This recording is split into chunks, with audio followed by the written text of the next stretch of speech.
골로새서 4장 6절 말씀을 다 같이 봉독하겠습니다. 너희 말을 항상 은혜 가운데서 소금으로 맛을 냄과 같이 하라. 그리하면 각 사람에게 마땅히 대답할 것을 알리라. 아멘. 네, 오늘 말씀을 가지고 우리 은혜로운 말을 하라라는 제목으로 잠깐 우리 함께 은혜를 나누기 원합니다. 제가 지난주 금요일 날 우리 또 새벽 기도회 때 제가 설교를 했었는데요. 그때는 제가 어떤 이 주제를 가지고 말씀을 드렸었냐면, 우리가 마땅히 그리스도인이라면요, 예수 믿는 크리스찬이라면 서로 사랑으로 용납하고 서로 사랑의 열매를 많이 맺어야 합니다라는 그 주제로 잠깐 말씀을 나누었습니다. 같은 비슷한 맥락일 수 있는데, 오늘 우리 그리스도인으로서 또 마찬가지로 삶을 살아간다면 우리가 뭘 잘해야 되냐면, 사랑으로 열매를 맺고 또 사랑의 향기를 많이 뿜어내는 그리스도인이라면 또 거기에 덧붙여서 말을 잘해야 한다는 것입니다. 근데 이 말을 잘하는 것은요, 비단 우리 그리스도인들만 해당되는 것이 아니라, 이 말을 단순히 그냥 사람들 귀에 듣기 좋게 하라는 것이 아니라, 우리는 우리의 말하는 것도 하나님이 듣고 계시기 때문이에요. 우리가 사랑의 열매를 나누고 우리가 사랑을 전하고 하는 것은 우리 주변 이웃들에게 우리 사람을 사랑하고 그 사람들을 품어주라는 하나님의 명령에 따라서 우리가 사랑을 전하는 것이지만, 말을 하는 것에 대해 중요성에 대해서는 단순히 우리가 주변 사람들에게, 우리가 상대하는 사람들에게 좀 은혜롭게 하기 위해서 말을 잘해야 된다는 것뿐만이 아니라, 하나님께서 우리 말을 듣고 계시기 때문에 잘해야 한다는 것입니다. 우리가 부모님 앞에서 말을 조심하는 건 당연한 거잖아요. 우리 부모님 앞에서 우리가 평상시에 말을 막 하는 것처럼 비속어를 사용한다든지 짜증을 내고 화를 낸다든지 하는 것이 조심스러운 거잖아요. 그런 것만큼 하나님께서도 우리의 말을 듣고 계시기 때문에 우리가 말을 조심해야 한다는 겁니다. 그런데 말을 조심히 하고 말을 잘해야 한다는 것은, 이게요, 우리가 성경적으로만 알고 있는 것이 아니라 그냥 예수를 믿지 않는 세상 사람들도 이 말에 대한 중요성에 대해서는 다 알고 있습니다. 기본적으로 이런 게 있잖아요. 이 예수 그리스도를 믿지 않는 사람들, 그러니까 하나님을 믿지 않는 사람은 천국에 갈 수 없다, 우리가 그렇게 알고 있잖아요. 그러면 이제 이렇게 얘기하는 사람들이 있습니다. 아니, 그러면 하나님을 모르는 나라와 민족에 살고 있는 사람들이 있는데 그 사람들이 너무 착하게 살고 있다, 너무 선하게 살고 있다.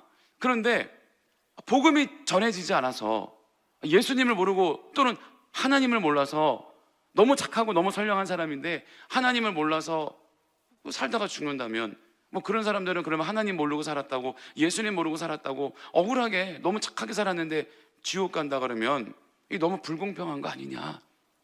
아이들은 그런 질문 많이 하기도 하거든요. 그런데 여러분, 여기에서 놀라운 점은 이미 복음이 전 세계 곳곳 만방에 전파되지 않은 곳이 없다라는 것이에요.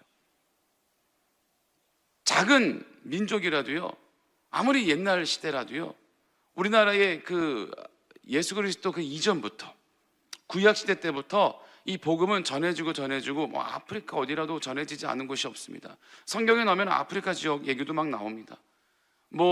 세계 곳곳 어디나 대표적인 나라의 어떤 그 나라의 한 마을이나 어떤 한 그 시골의 부락 원주민 정도는 몰라도, 곳곳에 이 나라를 대표하는 곳에는 어디나 다 이제 복음이 증거되지 않은 것이 없습니다. 우리나라 역시도 마찬가지예요. 여러분, 우리나라의 최초의 하나님에 대한 이야기, 그 복음이 전해 들어온 때가 대략 언제쯤인지 아세요? 근데 많은 사람들이, 대부분은 1900년도 초반, 1800년도 후반, 조선 말기에 미국의 선교사님들이 대거 우리나라에 복음을 들고 들어오시면서 순교를 하시면서 그때 복음이 들어온 거 아닙니까? 이렇게 알고 계신 분들이 제일 많아요. 그런데 조금 공부를 좀 하셨다 하는 우리 예수 믿는 분들, 우리 기독교인들은, 에헤이, 그때가 아니라 이 임진왜란 때 일본에 고니시라고 하는 장군이 있는데요, 이 고니시라고 하는 장군이 이 우리나라 이 조선의 이 육지 땅을 정벌하는데 수장을 맡았던 사람이에요. 그런데 이 사람이 캐톨릭 신자였던 거예요. 그래서 그때 당시에 일본 천황이 이 고니시 장군에게 얘기를 합니다. 그러니까 거짓말을 한 거예요. 조선이 미개해서 불교를 믿는 나라가 아니냐, 그리고 유교가 있는 나라가 아니냐, 고린시장군 자네가 볼 때는 이단의 나라가 아니냐, 이방 민족의 나라가 아니냐. 그러니 당신이 군대를 이끌고 가서 조선을 토벌하고 정복해서 당신이 믿는 기독교를 전파해라. 한마디로 말하면 고니시 장군도 어떤 명분을 얻기 위해서 이 천황이 그런 제안을 하게 된 겁니다. 그래서 고니시 장군이 뜻은 이 조선 민족을 내가 하나님을 믿게 하겠다라는 그러한 뜻을 가지고 임진왜란 때 이 엄청난 많은 대군을 가지고 우리 조선을 공격하게 된 것입니다. 그래서 고니시 장군이 이끄는 그 군대의 깃발을 보면요, 이 일본 천황의 깃발과 그리고 십자가의 깃발이 있어요. 마치 중세 십자군처럼요, 하얀색 바탕에 빨간색 십자가 깃발이 하나 더 있습니다. 그래서 예전에 임진왜란 때 우리 조선 우리 군사들이 그 고니시 장군의 십자가 깃발만 보면 벌벌벌 떨었다고 그래요. 그러니까 그때 당시 아이러니하게도 이 고니시 장군이 조선 땅을 들어와서 우리 조선의 민족을 학살하고 공격을 하고, 그렇다고 해서 고니시 장군이 하나님의 사랑을 가지고 우리 조선의 이 백성들을 긍휼히 여겼냐? 또 그것도 아니었거든요. 중세시대 십자군 전쟁이 그렇게 안 좋은 우리에게 그 이미지로 알려져 있는 것처럼, 열매가 좋지 않았던 것처럼 마찬가지였어요. 그런데 또 아이러니한 게 뭐냐면, 그로 인해 실제로 복음이 또 전파된 것도 사실입니다. 그런데 우리나라 이 조선을 국한되지 않고 우리나라 이 민족에 이 기독교의 복음이 최초로 들어온 것은 또 이때가 처음이 아닙니다. 놀라운 것은 더 옛날이에요. 더 옛날에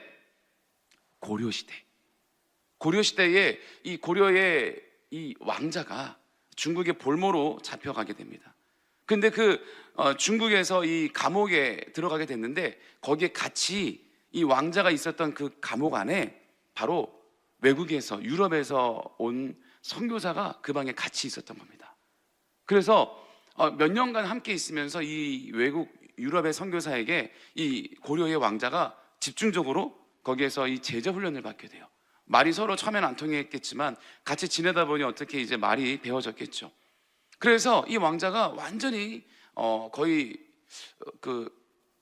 우리 즉 요즘으로 말하면 저희 목회자와 같을 정도로 어떤 그러한 이 기독교에 심취가 된 다음 다시 고려로 돌아와서 이 사람이 몰래 고려 나라의 시절에 이 기독교를 전파했어요. 그러니까 우리나라에 최초의 이 기독교가 본격적으로 들어왔던 것은 엄밀히 말하면 고려 시대입니다. 그런데 또 모르는 것은 많은 신학자들이 그 이전에 심지어 우리 이 조선의 건국시대 때부터 이미 기독교의 사상이 들어와 있었다라고 주장하는 신학자들도 많습니다. 그러니까 비단 지금 우리나라만 이렇게 얘기한 것인데요, 이런 질문 하거든요. 목사님, 이순신 장군 같은 사람은 어떻게 해요? 그 사람은 훌륭한 우리 나라를 구한 장군인데 예수 믿지 않았다고 지옥 가야 합니까? 그런데 제가 말씀드리려고 하는 것은 뭐냐면, 그 이전부터 웬만하면 나라의 거의 초기 때부터 이 기독교의 복음은 들어와 있었다. 우리가 하나님의 이 나라의 역사가 굉장히 생각보다 오래됐죠. 예수 그리스도의 복음만을 이야기하는 것이 아니라 이 하나님 구약시대까지 올라간다면, 그러니까 유대교의 사상이죠. 더 오랜 시절부터 전 세계에 많은 이 하나님에 대한 이야기가 전파되었다라는 것이에요. 그러니까 그 나라의 최초의 하나님에 대한 이야기는 들어갔으나 그 나라의 민족 특성상 그거를 배척하고 외면해서 자기들만의 토속 신앙을 끝까지 유지했을지언정 그 어디에도 하나님에 대한 이야기가 전파되지 않은 곳은 없다라는 거예요. 그 오죽하면 요즘 뭐라고 합니까? 한 10여 년 전부터 이젠 더 이상 복음이 들어갈 나라가 없고 오히려 back to the 이스라엘, 오히려 예루살렘, 그러면서 이제는 이스라엘에 다시 재복음이 필요하다. 왜? 이스라엘이야말로 오히려 유대교가 많지 우리 예수 그리스도를 믿는 이 프로테스탄 크리스찬들이 그렇게 많지 않거든요. 오히려 그러니까 이스라엘에 대한 예수 그리스도에 대한 복음이 더 급하다라고 하면서 다시 이스라엘 회복 운동과 이스라엘의 이 전도 운동을 펼치는 기독교 단체들이 많이 있습니다. 그러니까 그런 걸로 볼 때 얼마든지 하나님을 접하고 얼마든지 하나님을 믿을 기회가 있다라는 거예요. 있었다라는 거죠. 오래전부터 모든 세계 각국의 나라들이.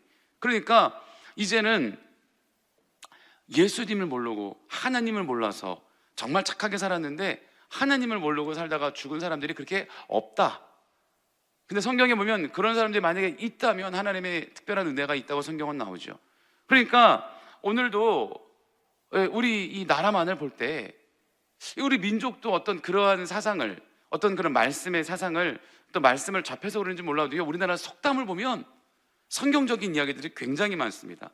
저는 그래서 우리나라 이 민족의 조상들이 살아온 문화와 풍습을 볼 때도 너무 우리 기독교와 비슷한 것들이 많다 보니 정말 우리나라는 하나님이 특별히 사랑하시는 민족이 맞다라는 생각이 더 들어요. 우리나라 속담, 대표적인 속담 중에 뭐가 있어요? 말에 대한 거. 말이 씨가 된다. 이거 완전 성경적인 것입니다. 말이 씨가 된다. 우리가 말하는 것이 그대로 열매를 맺혀진다는 얘기 아닙니까? 이거보다 더 성경적인 속담이 어디 있겠어요? 민수기 14장의 26절에서 28절에 보면 이 속담을 근거하는 말씀이 나옵니다. 민수기 14장 26절에서 28절에 야훼께서 모세와 아론에게 말씀하여 이르시되 나를 원망하는 이 악한 회중에게 내가 어느 때까지 참으랴. 이스라엘 자손이 나를 향하여 원망하는 바 그 원망하는 말을 내가 들어노라. 그들에게 이르기를 야훼 말씀에 내 삶을 두고 맹세하노라. 너희 말이 내 귀에 들린 대로 내가 너희에게 행하리니. 여러분, 말이 씨가 된다라는 말을 근거하는 성경 구절입니다. 이스라엘 백성들이 하나님께서 그 노예 시절에 말이죠, 430년간의 그 노예 생활을 청산하고 이제 출애굽을 해서 독립을 시켜주시려고 하는데 애굽의 군사들이 쫓아오니까 말도 안 되는 놀라운 기독교의 최고의 기적 중에 하나인 홍해 바다를 가르셨죠.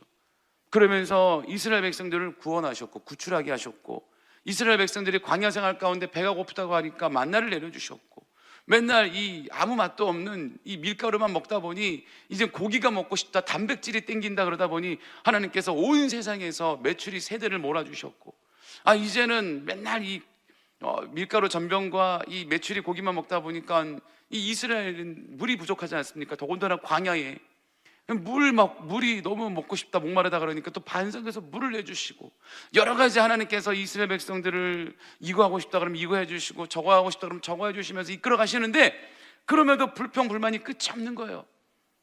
사람이 그렇습니다. 내가 이게 없다가 이게 생기면 만족해야 되는데 또 다른 거를 원하게 되죠. 사람이라는 게 그래요. 만족할 줄을 모르는 게 사람입니다. 그러니까 하나님 앞에 계속 불평 불만을 쏟아놓는 것입니다. 처음에는 배가 고프고 먹을 것도 없었던 시절이 있었는데 이제는 배도 부르고 고기도 먹을 수 있고 물도 마실 수 있는데, 하나님께서 또 그뿐이니까 낮에는 놀라운 구름 기둥이 생겨서 이스라엘 백성들을 인도하시고, 밤에는 또 불 기둥이 생겨서 이스라엘 백성들을 인도하시고, 그때는 하나님께서 살아계시고 하나님께서 함께 하신다는 그 증거가 날마다 차고 넘쳤던 시절입니다.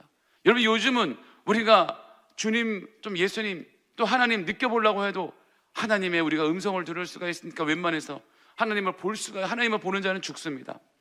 우리가 웬만해서는 눈에 보이지 않고 손에 잡히지는 거 없이 우리가 맹목적으로 우리가 믿음을 가지고 신뢰하며 주님 바라보고 신앙생활을 하는데, 그 당시에 출애굽했던 이스라엘 백성들은 날마다 하나님의 살아계심을 눈으로 체험하고 몸으로 체험했던 것입니다. 얼마나 대단합니까? 우리가 하루 날마다 일어나서 행동하는 그 순간마다 하나님이 낮에는 구름 기둥으로 우리를 인도하시고요, 밤에는 불 기둥이 나타나서 우리를 인도하시고 우리를 따뜻하게 해주신다면 얼마나 우리 삶이 날마다 하나님만 바라보고 맨날 하나님만 찬양하지 않겠습니까?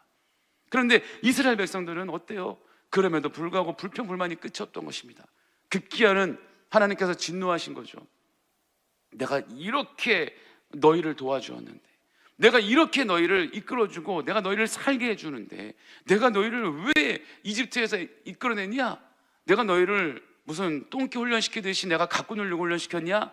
내가 너희를 독립해서 자유를 얻게 해주려고 한 게 아니냐? 그런데 이스라엘 백성들은 날마다 불평불만이 끝이 없는 거예요. 그래서 이제부터 그렇다면 내가 너희들이 말하는 대로 내가 너에게 행하리라. 말이 씨가 되게 한다는 거예요. 그래서 그냥 단순히 우리나라 속담도 있고, 예로부터 어르신들이, 부모님들이 야, 너 말 그렇게 하면 안 되라고 하니 말을 잘해야지가 아니라, 말을 잘해야 된다는 것은 너무나도 지극히 성경적이란 것입니다. 오히려 이 속담이 성경을 따라한 것이요. 그리고 이 부정적인 말을 하지 말라라는 이 성경, 또 우리 말의 속담도 있지만, 말을 잘하면, 우리가 서로 상대방에게 대화하며 얘기할 때 말을 잘하면 또 어떤 일이 일어나는지에 대한 또 우리 속담도 있어요. 바로 말 한마디에, 말 한마디에 천냥빛을 갚는다. 이 놀라운 우리 선조들의 지혜가 담긴 이 속담들입니다. 여러분, 말을 잘해야 할 뿐만이 아니라 말 한마디만 잘해도 우리의 천냥빛이 갚아진다는 거예요. 여러분, 그만큼 사람과 사람의 이 말을 하는 것이 굉장히 중요하다는 거죠. 말 한마디로 원수 같던 사이가 다시 회복될 수도 있는 것이고, 말 한마디로 너무나 관계가 좋았던 사이가 원수가 될 수도 있는 것입니다. 우리 가족 중에서 또 부부관계 속에서도 사실 다 말로 인해서 일어나는 일 아닙니까? 그냥 내가 한번 참고 내가 한번 좋게 말하면 될 것을 자존심으로 인하여 내가 말이, 마음에도 없는 말이 툭툭 튀어나오게 되고, 그러다 보면 서로 걷잡을 수 없는 말이 상처를 주게 돼서 사이가 틀어지게 되는 것이죠. 제일 많이 사람이 상처를 받고 회복이 안 되는 상처를 받는 것이 바로 말에 대한 상처입니다. 행동에 대한 상처보다도요, 말에 대한 상처가 제일 크고 제일 회복이 안 되는 것입니다. 절대 우리는 부정적인 말을 하면 안 되는 거예요. 요즘 세상에서 보면은 말하는 대로 이루어진다라는 캠페인이 있습니다. 말하는 대로, 노래도 있어요, 세상 노래가. 그래서 그만큼 요즘은 말에 대한 중요성을 굉장히 강조하고 있어요.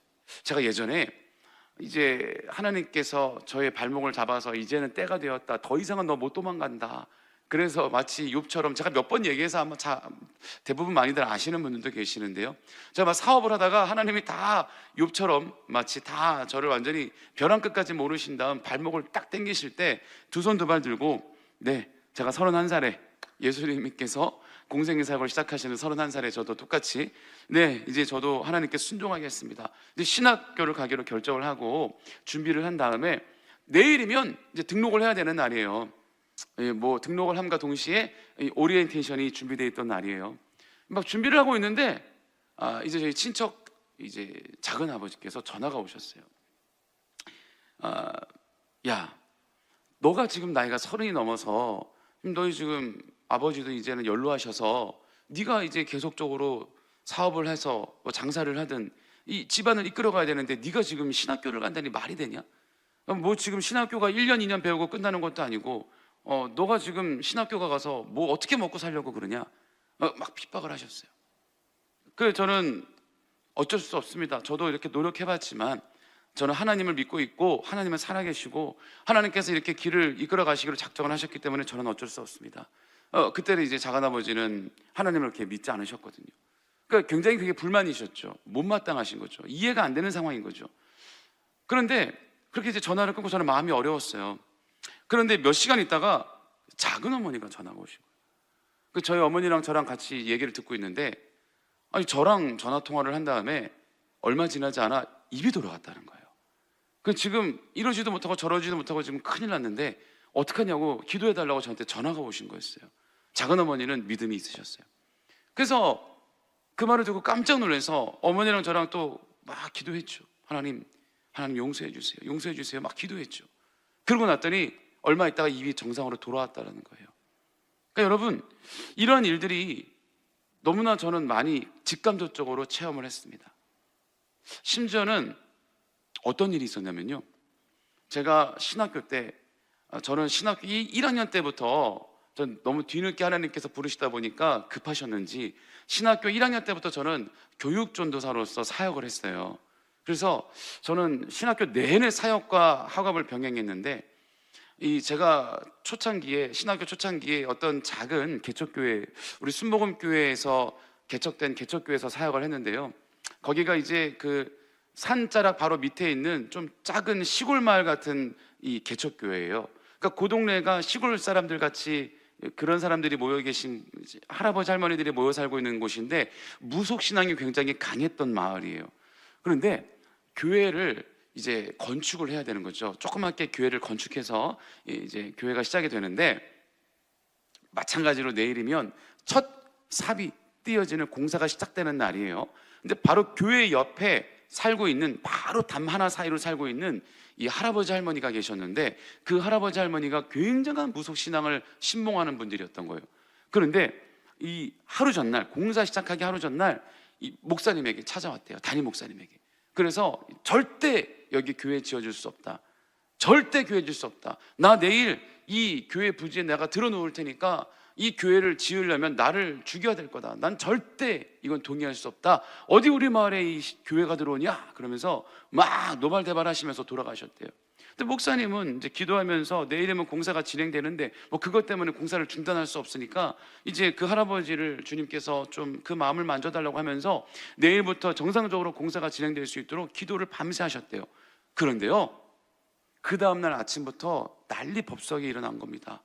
목사님이 새벽기도 마치시고 깜짝 놀라서 나가보니까 이 공사 중장비가 들어오는 것을 그 할아버지가 두 손으로 막았냐, 이게 아니라 이 목사님은 그걸 염려하고 그걸 예상하고 나갔던 겁니다. 이 할아버지가 아침부터 또 공사 들어오는 차들을 막고 있나 보다, 아이고 어떡하나 하고 나가봤더니 난리가 난 게요, 이 할아버지가요 밤새 돌아가신 거예요. 그렇게 떵떵거리고 그렇게 막 덜 때 내가 여기 그 다음날이면 내가 여기서 들어 누워 있을 거야, 그렇게 막 호탕치고 돌아가셨던 할아버지가 밤새 심장마비로 세상을 떠나신 거예요. 방법은 너무나 좀 안타까웠지만 하나님께서 역사하신 거죠. 그래서 공사가 이루어지고 교회가 세워져서 이제 열심으로 그 마을 사람들에게 복음을 증거하고 저도 열심히 사역을 했는데요, 어느 날 이제 그 할머니, 이제 혼자가 되신 할머니만 보면 바로 옆인데 너무너무 죄송스럽고 이제 미안한 거죠. 그래서 이 목사님도 저도 그렇고 그 할머니에게 복음을 이렇게 증거하는 것이 쉽지 않았어요. 다른 분들에겐 다 가서 복음을 증거해서 이제 교회에서 많이 성도님들이 늘어나고 있는데 이 옆집에만은 어떻게 막 못하겠는 거예요. 괜히 죄송스럽고. 그런데 어느 날 가을쯤이었을 거예요. 추수감사 때로 기억합니다. 이 할머니가 교회 문 밖에, 주일날 교회 문 밖에 와서 이렇게 똑똑똑 두드리는 거예요. 우리는 나가서 우리가 너무 또 시끄럽게 찬양하고 기도해서 또 뭐라고 하시려고 오셨나? 그랬더니 바구니에다가 뭐 과일이랑 이 고구마 감자를 잔뜩 담아 오셨어요. 할머니 어쩐 일이세요? 아니 이거 내가 이제 이 뭐 혼자 할아버지도 없고 나 혼자 열심히 조금 농사했는데 이 많이 요번에 이 수확은 못했는데 처음 내가 이거 뽑은 거거든. 내가 이 목사님 생각나서 내가 여기 이 교회 생각나서 가지고 왔는데 조금 먹어봐. 여러분, 성경에 대해서 시우자도 모르고 예수님에 대해서 이응자도 모르는 그 할머님이, 그리고 교회가 지어지는 것 때문에 할아버지를 잃었는데도 불구하고 이 할머니가요 지금 무슨 행위를 했는지 아세요? 천 열매를 갖고 온 것입니다. 11조를 갖고 오신 것입니다. 뭔지도 모르는 분이. 너무 감격하고요, 너무 죄송스럽고요. 진작에 할머니에게 우리가 갈걸. 할머니 들어오세요, 들어오세요. 제가 담임 목사님께 얘기해서 기도해 드리겠습니다. 들어오세요. 신발을 벗고 들어와요. 아니요, 여기는요 할머님 신발 신고 들어오시는 거예요. 들어오세요. 할머니가 뭐라고 그러는지 아세요? 아니 여기 예배당에 하나님이 있다며, 아니 여기 예배당에 예수님이 있다며, 근데 어떻게 신발을 신고 들어가? 그렇게 얘기하는 거예요. 여러분, 정말 놀라운 일이었습니다. 그 할머니가 그날 이후로 정말 누구보다도 열심으로 교회에 나오셨어요. 근데 여러분, 제가 이걸 얘기하려고 했던 건 아니고, 처음에 그 할아버지도요 그 말에 대한 것 때문에 내가 여기 교회 절대 못 들어가게 내가 끝까지 할 거야, 내가 끝까지 싸울 거야. 여러분, 그 말 한마디 때문에 내가 여기 들어누워서 공사가 되려면 나를 죽여야 돼. 여러분, 어떻게 됐어요? 말이 씨가 된 겁니다. 여러분, 우리가 배고프면 배고파 죽겠다, 배불러도 배불러 죽겠다, 졸리면 졸려 죽겠다. 여러분, 우리가 얼마나 말 가운데 부정적인 말을 달고 살아가는지. 저희 어머님, 어제 얼마 전에 우리 다니엘 교도의 또 우리 강재성 목사님께서도 어머님께서 목사님이시거든요. 근데 저희 어머님도 목사님이시거든요. 강재성 목사님의 어머님께요 저희 어머님의 집이 뭐 한 10m 거리도 안 됩니다. 같은 동네 살고 계시는데 저희 어머님이 맨날 어릴 때부터 저한테 하시는 말씀, 제가 무슨 말만 해도 너 말 그렇게 하면 안 돼, 너 말 그렇게 하면 안 돼.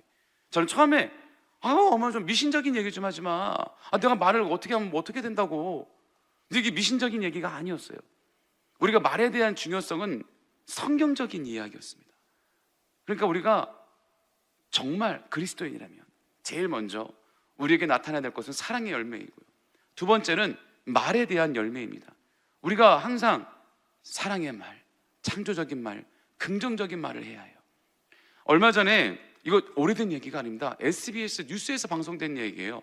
근데 오늘 우리 감사 365 우리 큐티 본문에도 그 내용이 소개되어 있는데요, 이 남아프리카 공화국에서 일어난 일이에요. 잠깐 이 얘기 설명하고 우리가 기도할 건데요, 남아공의 케이프타운이라는 그 지역의 인근에 그 작은 주유소에, 그 주유소에 이름이 좀 어려워요. 앵코시코 은블레라는 사람이 직원으로 있었어요. 근데 어느 날 이 여성 한 명이 주유를 하러 왔습니다. 모네반 데벤테르라고 하는 이 여성이 주유를 하러 왔는데 기름을 넣으면서 보니까 신용카드를 안 갖고 온 거예요. 그래서 이제 직원에게 어떡하냐고, 내가 모르고 깜빡하고 카드를 안 갖고 왔습니다. 내가 기름을 못 넣을 것 같아요 했더니 이 직원이, 이 지역은요, 이 고속도로는 매우 위험한 지역입니다. 근데 이 여성은 백인 여성이에요. 제가 그 SBS 뉴스에 나온 영상을 봤거든요. 실제 주인공들이 나오는데 직원은 남아프리카 공화국이니까 흑인이고 이 기름을 넣으러 왔다는 여성은 백인 여성이에요. 그러니까 아프리카 지역의 고속도로에서 위험하니까, 더군다나 이 백인 여성이 차가 멈춰서 이 고속도로에 세워져 있다면 굉장히 치안적으로 안 좋아서 위험하다. 그러니까 내가 대신 주유비를 내가 지불할 테니까 다음에 여기 지나갈 때 기억나면 돌려달라고, 그러면서 안심시키면서 기름을 넣어주었다라는 거예요. 그러니까 이 여성분이 너무나 그 친절 덕분에 무사히 이 고속도로를 통과할 수 있었고, 약속을 지켜서 나중에 이 고속도로에 있는 주유소를 찾아가서 우리나라 돈으로 약 이 8천만 원 상당의 이 주유비를, 8천 원 상당의 주유비를 돌려줬다고 합니다. 비싼 돈은 아니었죠. 그런데 이 직원이 선뜻 이 자신을 도와준 그 직원에게 이 여성은 그 8천 원 상당의 주유비를 돌려준 것뿐만이 아니라 더 큰 뭔가 도움을 주고 싶어서 골똘히 생각했다고 그래요. 그래서 마침 알아보니까 이 직원이요, 되게 어려웠던 거예요. 자신을 도와준 이 직원이 어머니와 형제들을 자기가 부양하면서 어렵게 살고 있다는 사실을 알게 되어서 그 사람을 돕는 크라우드 펀딩을 개설했다고 해요. 그래서 그 사람의 이 선행과 그 사람의 어려운 부분을 소개하면서 자선 모금을 시작했다고 합니다. 그래서 처음에는 우리나라 돈으로 이 800만 원이란 목표를 가지고 시작했대요. 한 800만 원 정도만 있으면 이 사람을 좀 도와줄 수 있겠다. 그런데 이것이 알려지면서요, 무려 4천만 원 정도의 큰 금액이 모여졌다고 그래요.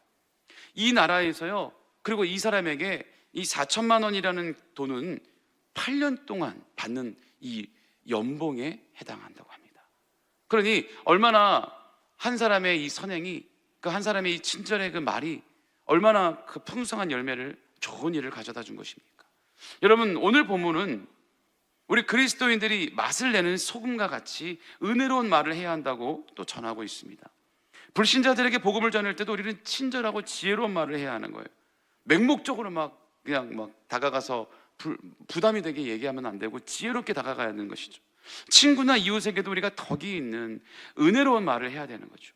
이런 은혜로운 말을 할 때 마찬가지로 우리 대인관계 속에서 형통의 복이 임하게 되는 것입니다. 또 우리가 축복의 말만 한다면, 긍정적인 말, 사랑의 말만 한다면 하나님 귀에 들리는 대로 우리에게 행하신다 말씀하셨으니 우리의 인생, 내 인생 가운데서도 더 좋은 풍성한 열매가 맺혀질 줄 믿습니다. 오늘 본문 예화에 나오는 이 직원처럼 말이죠. 오늘 저와 여러분도 오늘 하루 은혜로운 말, 사랑의 말을 하며 살아가는 복된 하루가 되시기를 예수님의 이름으로 축원합니다. 기도하겠습니다. 사랑의 하나님 아버지, 감사합니다. 오늘도 우리 삶 속에 오늘 또 골로새서 말씀을 통하여 우리가 말하는데 중요성을 가지고 우리가 예수 그리스도를 전하는 말, 또 사랑의 말, 긍정적인 말, 창조적인 말만 하며 살아갈 수 있도록 주님께서 역사하여 주시옵소서. 아버지, 오늘 또 우리가 기도할 때 우리 모든 영육의 연약함을 주님께 맡기며 나왔습니다. 예수님의 보혈을 덮어주셔서 머리부터 발끝까지 강건케 하여 주시고 깨끗게 회복되게 하여 주시옵소서. 마음의 모든 염려, 걱정, 근심들이 떠나가게 하여 주시며 오직 우리 마음 가운데 주님 안에 주시는 참 평안이 넘쳐나게 하여 주시옵소서. 또 오늘 이 시간에 우리 담임 목사님 또 태국 성의 일정 가운데 있습니다. 아버지 하나님 발 딛는 곳마다 주님께서 함께 하여 주셔서 또 풍성한 놀라운 주의 역사가 일어날 수 있도록 함께 동행하여 주시옵소서. 또 은혜로 주님 앞에 감사로 예물 드리는 우리 귀한 손길이 있을 때 아버지 하나님 풍성한 열매를 맺게 하여 주시고 그 열매 그 예물이 쓰여지는 곳마다 하나님 나라가 확장되게 하여 주시옵소서. 감사드리며 예수님의 이름으로 축복하며 기도드립니다. 아멘. 하늘에 계신 우리 아버지여, 이름이 거룩히 여김을 받으시오며 나라가 임하시오며 뜻이 하늘에서 이루어진 것 같이 땅에서도 이루어지이다. 오늘 우리에게 일용할 양식을 주시옵고 우리가 우리에게 죄 지은 자를 사하여 준 것 같이 우리 죄를 사하여 주시옵고 우리를 시험에 들게 하지 마시옵고 다만 악에서 구하시옵소서. 나라와 권세와 영광이 아버지께 영원히 있사옵나이다. 아멘. 자, 이제 우리 함께 기도하실 때 우리 나라와 민족을 위해서 또 우리 여의도 순복음교회와 이영원 대표 회장님의 목회 사역을 위해서 우리 여의도 순복음 분당교회와 우리 황선호 담임 목사님의 목회 사역을 위해 또 우리 교회 재직과 우리 또 주의 종들 또 파송된 선교사님들을 위해 기도해 주시고요. 또 우리 성령 충만함과 교회 문제 해결을 위해서 기도해 주시고 또 우리 담임 목사님 지금 태국 성회 중이신데요. 태국 성회 일정 가운데 안전하게 잘 다녀오시고 아무 문제 없도록 주님께서 함께하여 달라고 다 같이 우리 주여 삼창하시며 합심하여 기도하겠습니다. 주여, 주여, 주여.